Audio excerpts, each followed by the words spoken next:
I just want to ask you about what the Prime Minister's up to today. We understand that he's meeting some veterans first thing this morning in his constituency, but then he's taking a day off from campaigning. Is that right? It sounds a bit surprising so early in the campaign. It's not right. He's going to be campaigning in Yorkshire, I think, today. OK, so he's got lots of events planned, has he? I don't know what he's got planned. What I know is campaigning in Yorkshire today. OK, well, we'll wait and see what events come about then. Let's talk about the start of campaigning, though, shall we? Ruth Davidson, who's the former leader of the Scottish Conservatives, has put a post out on X, formerly Twitter, of course, talking about the deluge launch, how the Prime Minister got drowned on the steps of Downing Street with the sound of D Ream in the background. Things can only get better. She also says a brewery visit with a teetotal MP. She talks about a site visit to something famous for sinking, the Titanic, of course. She asks, is there a double agent in CCHQ, and were there a headline writer in a previous life? Our candidates deserve better. Do you think she has a point? Look, I think a lot of those things are fluff. It doesn't, frankly, particularly matter. And look, Ruth's got a very good sense of humour. I think that the important thing is we frame this election correctly, because the important choice for the British people is, after the difficulties we've had with COVID, energy support, government having to spend hundreds of billions of pounds supporting people, that meant difficult times for lots of people. Inflation's back down to 2.3%. Things are looking up on the economy, though the job isn't done yet. And the choice now is, what future do people want? Do they want a lower tax, higher growth, more dynamic future of the Conservative Party, which means you have a thriving economy to pay for the public services that we all want and support? Or do we want a high tax, low growth, union-dominated future with Labour that hasn't really changed, and a leader who flip-flops all over the place?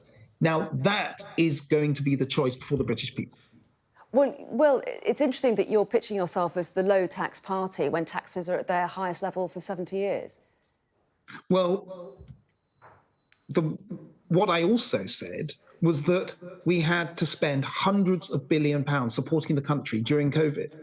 Thousands of my constituents who work in small businesses, were supported, self-employed, various people, furlough scheme, all of these things.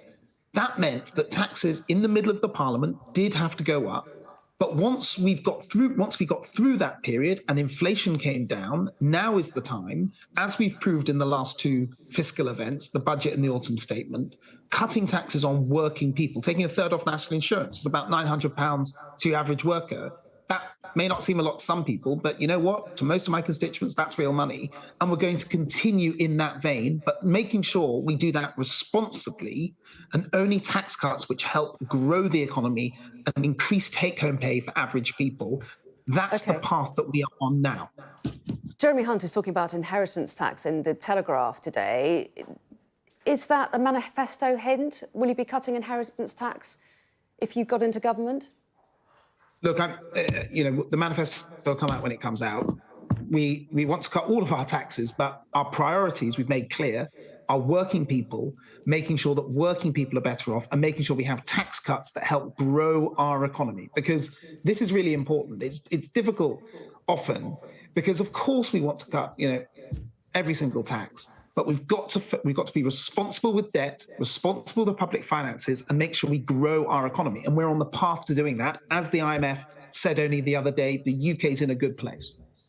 That seems to be a similar message to the Shadow Chancellor, Rachel Reeves. She's got a front page of the Daily Mail, a Conservative supporting paper, and it looks like pretty sympathetic coverage there, where she's talking about her pledge to never play fast and loose with your money.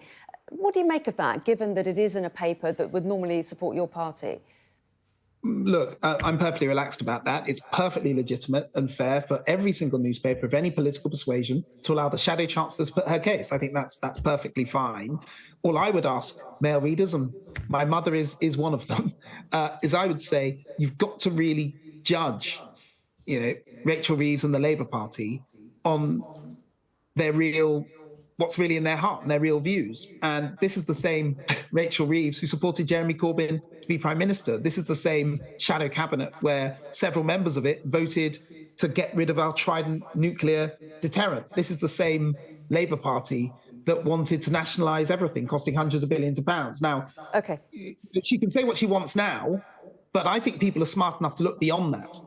And I think that that's going to be the choice in this campaign. OK, what should people read into the fact that the number of Tory MPs who've chosen to step down now exceeds the number that did before Tony Blair's big win in 1997, including the housing minister, now Michael Gove, a long-serving cabinet minister, probably the most high-profile Conservative MP to quit so far?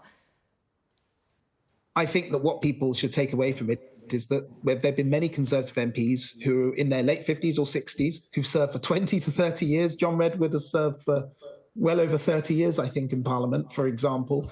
Michael Gove served for 20 years. You know, it's reasonable after people spending time doing a job for 20, 30 years, getting near retirement, that they choose to do something else. I think that's quite fine. That's fine. And I think we've got the right blend of experience, people like Jeremy Hunt, who've been in Parliament for a very long time, very experienced man as Chancellor, and people like me, you know, a bit younger, a bit newer. I think that blend of experience... 78 going is an awful lot, though, isn't it?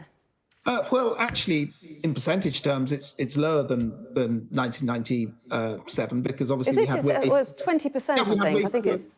We had way fewer MPs then than we have now. So, of course, if you had such a big win in 2019, obviously it feels like a bigger number. But look, I'm not going to go on about that. All I think is the vast majority of Conservative MPs are standing again. We're confident that once people are presented with a real choice, we're going to do well and surpass the polls. I'd ask you to remember, like, this isn't just sort of spin from sort of politician. 2017 was my first time in Hitchin, standing as an MP in Hitchin. And in 2017, I was reading huge majority for Theresa May. We were 20 points clear of Jeremy Corbyn. Didn't happen. And I just think the British people, when it comes to elections, they look and examine properly. And I'm confident they'll make the right choice and vote Conservative.